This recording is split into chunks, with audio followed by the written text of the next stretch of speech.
Hoje vamos falar de natureza do pecado versus natureza humana. Satanás tenta fundir os dois temas, como se natureza humana fosse pecado em si. E não é. Essa é uma das maiores heresias que enfrentamos hoje em dia em nosso meio.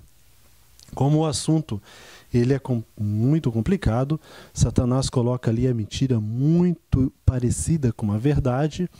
Eu convido a todos a fechar o olho e vamos falar com Deus, pedir que Deus venha estar no comando desse estudo e que esse estudo possa servir para o nosso crescimento espiritual. Oremos.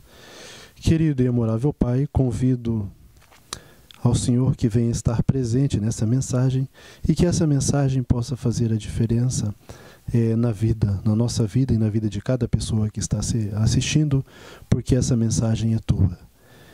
Isso lhe pedimos e agradecemos em nome de Jesus. Amém. Natureza do pecado e natureza humana. Satanás tenta fundir os dois temas para que engane as pessoas, para que as pessoas imaginem que natureza humana é pecado em si. E natureza humana não é pecado em si. Esse tema se parece muito com a realidade. Hoje eu agradeço muito a Deus que Ele me deu entendimento limitado, é claro, desse assunto. Antes eu não entendia completamente nada. Defendia com uma ideia que ela era até satânica e que, infelizmente, 90% de nós adventistas defendemos isso, defendem isso. E pessoas queridas, pessoas que eu amo, tiveram muita paciência comigo em explicar detalhe por detalhe. E ali eu fui notando o quão longe eu estava de Cristo, imaginando que estava perto. Sabe aquela frase? Rico sou e de nada tenho falta, e não sabes que és miserável, cego, pobre, nu?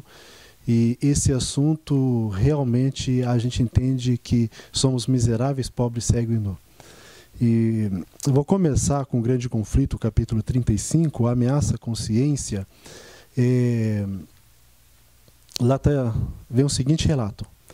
É constante esforço de Satanás representar falsamente o caráter de Deus, a natureza do pecado e os resultados finais no jogo do grande conflito. Seus sofismas diminuem a obrigação da lei divina, dando ao homem licença para pecar. Notamos que um dos interesses principais de Satanás é o quê? Representar o caráter de Cristo de forma falsa. E como ele faz isso? Uma das maneiras que ele faz isso é misturando, colocando que natureza humana é pecado em si. Vamos, no decorrer do estudo, entender mais claramente isso. No grande conflito, capítulo 39, lá diz o seguinte: Satanás leva muitos a crer que Deus não toma em consideração sua infidelidade nas pequenas coisas da vida, mas o Senhor mostra em seu trato com Jacó que de maneira nenhuma sancionará ou tolerará o mal. Nós vemos aí que é sofisma de Satanás acreditar que ele não leva em conta a infidelidade nas pequenas coisas. Como uma pessoa vai acreditar que Deus não leva em conta infidelidade nas pequenas coisas? Através disso, você acreditando que sou pecador porque nasci pecador, o que acontece? Se eu nasci pecador, eu não sou responsável pelos meus atos, eu já nasci assim, igual muitos confirmam, né? Muitos dizem, isso é minha natureza. Então, se é minha natureza, eu não sou culpado por ela, eu nasci assim. E se eu nasci assim, Deus não vai ser tão carrasco de cobrar os meus bons pensamentos ou bons sentimentos, eu já nasci com eles. E sendo infiéis nas pequenas coisas, o que acontece? As pessoas acabam tendo um mau caráter. Como você conhece uma pessoa quando é mau caráter ou bom caráter? Através das atitudes, né? Quando uma pessoa comete uma má atitude, nós olhamos e falamos, aquela pessoa é um mau caráter. Por quê? As atitudes revelam o caráter. Como é formado o caráter? O caráter é formado de pensamentos e sentimentos. Se temos bons pensamentos e bons sentimentos, automaticamente teremos boas atitudes. Por isso que Cristo exige de nós, o caráter tem que ser transformado conforme a vontade de Cristo. E no capítulo 28 do Grande Conflito fala que por meio dos defeitos de caráter, Satanás trabalha para obter domínio da mente toda e sabe que se esses defeitos forem acariciados, será bem-sucedido. Portanto, está constantemente a enganar os seguidores de Cristo com o seu fatal sofisma de que lhe é impossível vencer.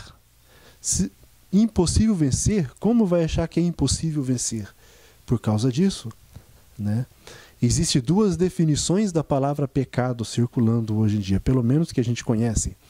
E a definição A é da maioria, a maioria absoluta, inclusive de nós adventistas acreditamos na definição A. Eu, particularmente, não acredito na definição A. Eu acredito na definição B, a da minoria.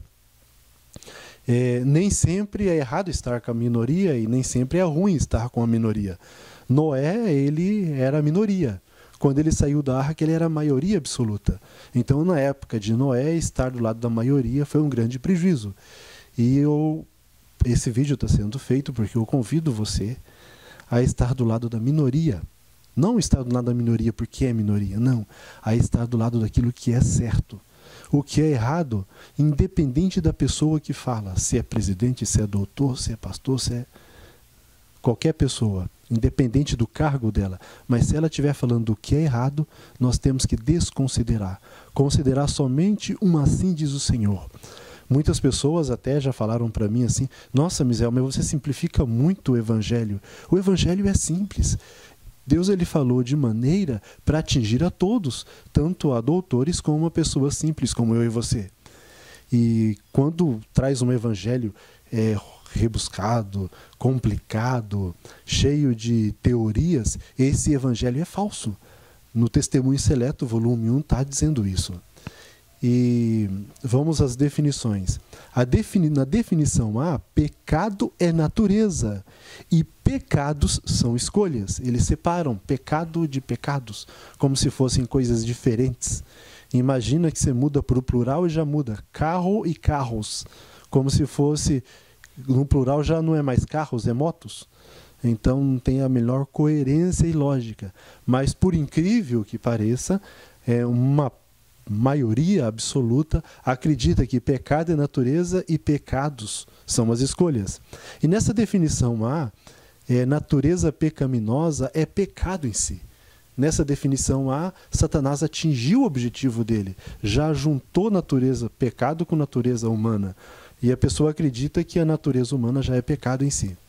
E nessa definição, já que natureza humana é pecado em si, Cristo não poderia ter uma natureza humana depois da entrada da queda. Então, nessa definição, Cristo veio aqui. Ele assumiu a natureza humana, mas igual a de Adão antes da queda, não igual a nós, uma natureza superior. Até se comenta, né, como uma pessoa igual a você, semelhante a você, pode salvar. Tem que ser maior, como se a natureza de Cristo fosse responsável pela vitória dela. Isso não tem parâmetro nenhum, não tem como se provar isso, nem pela Bíblia, nem pelo Espírito de Profecia.